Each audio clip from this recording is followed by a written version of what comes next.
Yeah, I know my hair looks weird. Does it look weird or is it all right?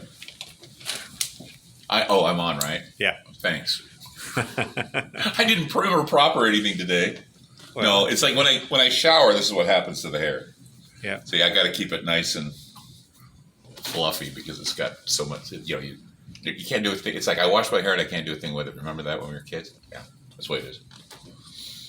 Oh, so we're supposed to talk about the show. Yes. Okay, we're going to do that. Tonight's show is called Augmental Health, Paving the Way for the End of Humanity. I was really into reading a report that was filed by Dr. Who was it? It was a doctor, really, God, I'll think of the name. But yeah, we've had a lot of doctors on the show the past couple days. And there was another doctor that I was reading that was talking about this. It was a study that was done out of Germany about augmenting the human body. And it was very telling of the agenda that's forthcoming within the next 3 to 5 years. And it sounds like something right out of a comic book or right out of an old 50s sci-fi film. And I couldn't believe what I was reading, but they're looking at us as a platform. We are a platform. The human body will be a platform in the future. It will not be a human body. It will be seen as something that can be used as an experimental slate. It's like you're going to be their guinea pig, and they're going to be able to do whatever they want to you because you're going to submit to inoculations, vaccinations, pills. It's like that song in the year 2525 where they say, everything you think, do, and say is in the pill you took today. It's basically going to be that. 6 million years of evolution, and this is what they want. They want to be able to just wipe out the human race, have them plug into the metaverse, and call it good. And your eternal life will be the metaverse. And, if you believe what Rudolf Steiner said about the metaverse or the eighth sphere, he said that is basically hell. That is basically the fire. What they talk about in the Bible is the lake of fire. It's an electronic lake of knowledge and counterfeit existence. And we've talked about this before, but I was just amazed at this peer-reviewed journal and what it was saying and what it was meaning. And after everything we've talked about in the past, I just figured it was worthy of revisiting again. Because there are a lot of things we talk about and we interview people, and it really hits home when you start reading the agenda and what it is. And a lot of people, are not going to read these agendas because I do. I just, I go through Aftermath. I go through all the other documents and think, whenever there's a slow news day, I can always go back to Aftermath.media and I can look over some documents. I can go through some WikiLeaks dumps and a few other things just to hear what's going on behind the scenes. And that's why I tell people that Aftermath.media is a very good reference. It's a reference place.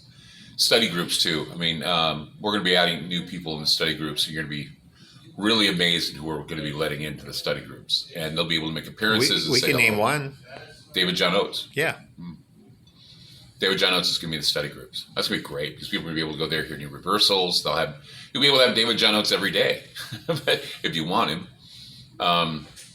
Because he has a lot of things that he does reversals all the time. He puts them on Facebook. But imagine what they would be like in a library where you can just go find it at reversal and you tell your friends, hey, I went into the Aftermath study group to find reversals that David John Oates has done. And this is what was said. It's amazing, isn't it? And that's going to be fun. So we're going to make sure that David gets into the study groups. So yeah, Aftermath.media, David John Oates will be in our study groups now, along with who else? Ralph Epperson. Did he say he was going to do it? Once he learns how to upload stuff. And Conspiracy history from Ralph Epperson. And possibly Richard Gage. 9/11 Truth. Architects and Engineers. Arts, yeah. So you can find out all the stats about 9/11 if you want. All that stuff's going into the library. So it is a sound investment. If you believe in information that needs to be preserved, if you believe in studying this stuff and knowing what you're talking about rather than just rattling off a bunch of stuff because you just heard it, Aftermath.media is for the serious researcher, the serious listener to Ground Zero, and to those people who value information, because that's what we're offering you. We're offering you information that's independent, and we want to keep it independent while we still can.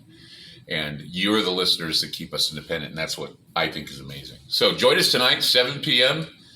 to 9 p.m. Right? No, 7 No, to 10. 7 to 10. I just said 7 to 9. The other night you said 7 to midnight. Oh, It's did I? Oh, yeah.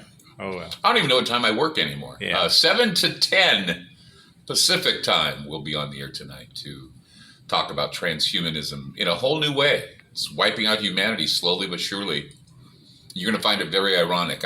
Some of the things I was reading was like, are you kidding me? Yeah, okay. Anyway, so join us tonight, 7 to 10 Pacific time, right here on Ground Zero. You listen on groundzeromedia.org. And if you want to listen to us live, groundzeromedia.org. We did have to cut loose from Aftermath.fm. A number of reasons why. We'll get into it sometime. But it's not meaning the end of the world. We still have some of the podcasts available to you at Ground Zero Radio. All you got to do is just look at podcasts, and it's there. It's just that we just got rid of Aftermath.fm. It was too confusing. So just go to groundzeromedia.org if you want to listen live, or talkstreamlive.com. And we'll see you soon. Take care.